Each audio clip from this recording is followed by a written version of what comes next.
Billionaire Mindset, helping you build the mindset for success.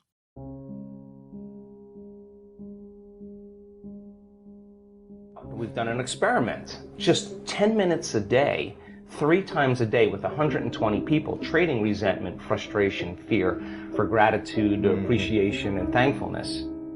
Measuring their immune response, the chemical immunoglobulin A, your primary defense against bacteria and viruses, the best flu shot you'll ever get, lives innately within you.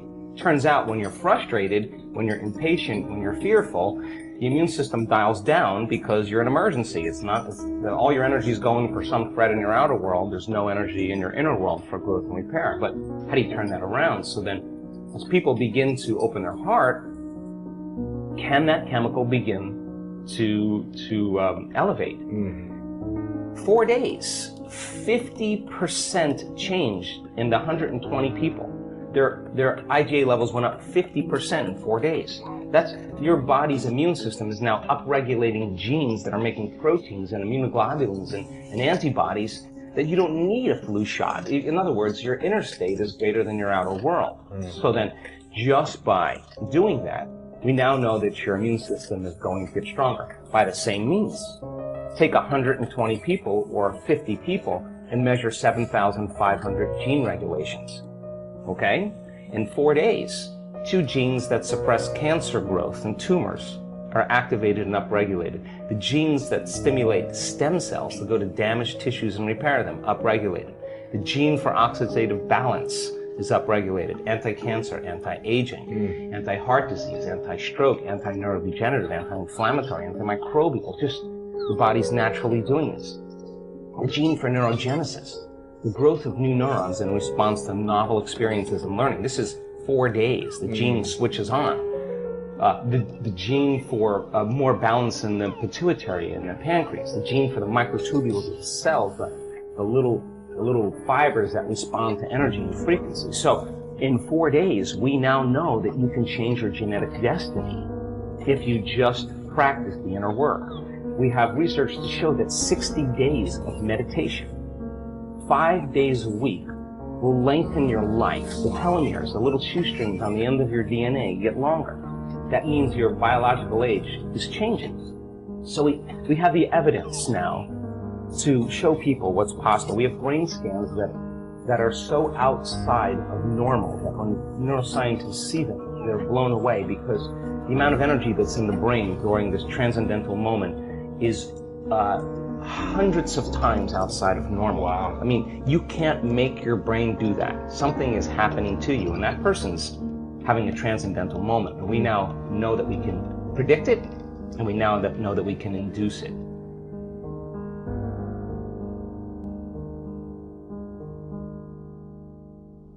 Well, I think in order for us to wake up, we need a wake-up call. And in 1986, I got the call. I was in a triathlon in Palm Springs, California. I was in the biking portion of the race and was negotiating a turn, and the police officer that was helping me to make the turn had his back to the oncoming traffic. So the moment I made the turn, this four-wheel drive Bronco going 55 miles an hour just clipped me from behind, and I landed pretty squarely on the ground and ultimately wound up breaking 6 vertebrae in my spine, some bone fragments on the spinal cord, and it had created some neurological problems for me.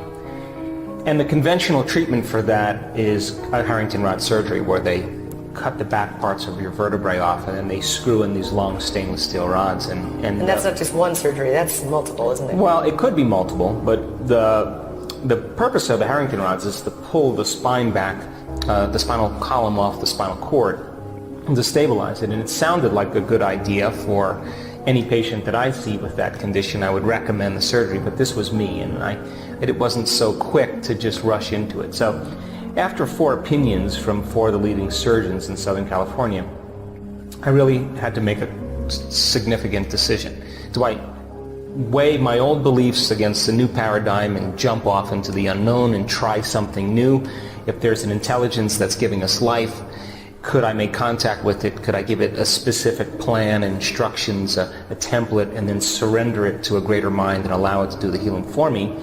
Or do I stick with the conventional model and, take the safe route and possibly have a handicap and live on addictive medications the rest of my life. So I decided to go from a philosophical realm and to initiate that to try to create a new experience. And so I thought, hell, I might as well take a chance. I can't heal my back, but a greater mind can do it for me. So I thought, if my will matches its will, if my mind matches its mind, and if my love for life matches its love for life, it should answer the call. So I wanted to develop a relationship with it and give it really specific instructions. And if I lost my focus, or if I lost my attention, I would stop and start all over again. And that's really when I started to learn about the mind and the brain, because I realized how unfocused I was, number one, and number two, when we're in crisis or trauma, we wind up focusing on what we don't want instead of what we do want. So turning that battleship around was my dark night of the soul. And huge. Yes. I think after about 6 weeks, though, I started noticing some very significant changes. That was the moment when I started noticing those changes, that what I was doing was making a difference. And then I started doing it with more passion. I thought this idea that the power that made the body heals the body. I mean, I believe that to this day, and I believe that the quantum model of reality explains healing better than anything. I mean, you can't explain how even a cut heals without bringing the quantum model. I mean, you can talk about molecules and circuits and chemicals and attractions cells and stuff like that. Well, that's really not how it works. I mean, that's a model that's very limited. So I said, if the power that made the body heals the body, and this consciousness is an awareness, and awareness is paying attention, then I have to be completely present with it. Just like when you're with your daughter and she's with you, she knows when you're present with her and when you're not, and you know when she's present with you and when you're not. Right. And this intelligence requires our presence, which means your mind can't wander to the future or to the past and to extraneous information. You have to be completely present, and I wanted to create a very specific instruction. I wanted to reconstruct every single one of my vertebrae, step by step, from start to stop, and repair every single one of those areas that I knew from the scans.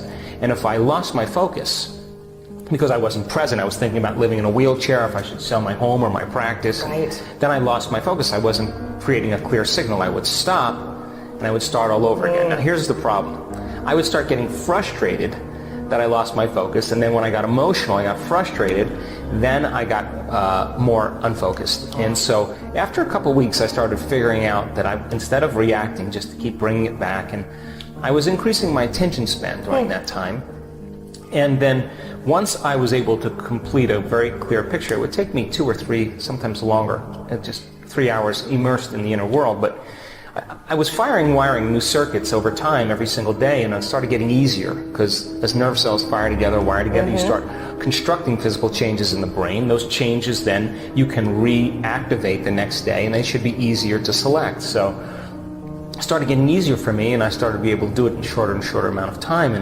And when I really got through it the first time from start to finish without losing my focus, it was like I hit a tennis ball in the sweet spot. Something clicked, you know, and when I knew that, I knew that something happened, and that's when I started feeling all the changes in my body, my pain, all the sensations changing, and that's when I knew that if I was making those changes outside of me, I should pay attention to what I was doing inside of me and do it with more conviction, with more intensity. The quantum field is the space between the atoms inside the neurons, and at the same time the field energetically around them. So learning is making new synaptic connections. Every time you learn something new, there is a physical change that takes place in your brain. The brain upscales its hardware. So if you learn something in this show, or you learn something reading a book, and you learn something on a documentary, you have a footprint of consciousness left in your brain. So consciousness then has to leave material evidence of what we've learned biologically. And so if learning is making new synaptic connections, then remembering is maintaining and sustaining them. So how do two neurons know how to reach across a bridge and connect? Because not only is there genetic changes taking place where those genes are creating proteins in a moment-by-moment state where a branch can grow that quickly and connect.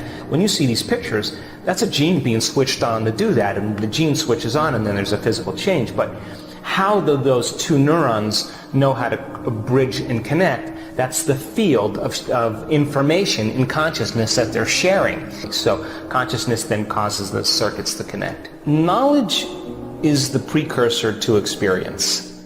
The more knowledge you have, the more prepared you are for an experience. So you have three brains that allow you to go from thinking to doing to being. When you learn information, you store it in your analytical, philosophical, theoretical thinking neocortex. That's the home of the you and the me. That's that walnut on the outside. And so if you're learning how to heal yourself, or you're learning about quantum physics, and you're learning about neuroscience, or you're learning about love, or forgiveness and letting go, as you're reading the book, your brain is physically changing, right? And if you review it and you think about it, the contemplation process begins to seal the connections. So then your learning is the first step. Now, when you take that philosophical information and you initiate it, you apply it, you personalize it, you demonstrate it. Now you have to modify your behaviors in some way and do something differently. Well, if you change your actions, and then the new experience then is created. Experience then enriches the brain neurologically. Now you begin to add more connections to the semantic information that you learned, and now there's more circuits in place that's mapping the experience through your senses. Then there's an emotional component that's created from the limbic brain, the second brain.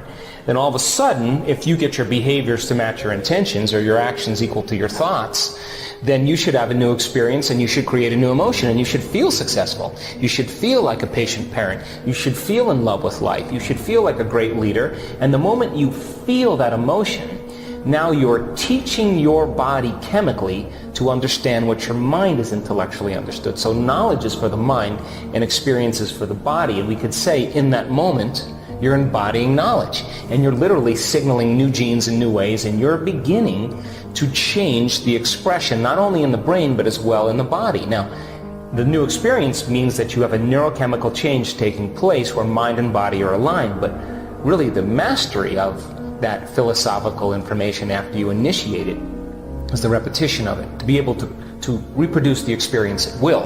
And if you can do it enough times, then you begin to create networks of neurons that you can activate on command, and you can bring up the emotion from the experience.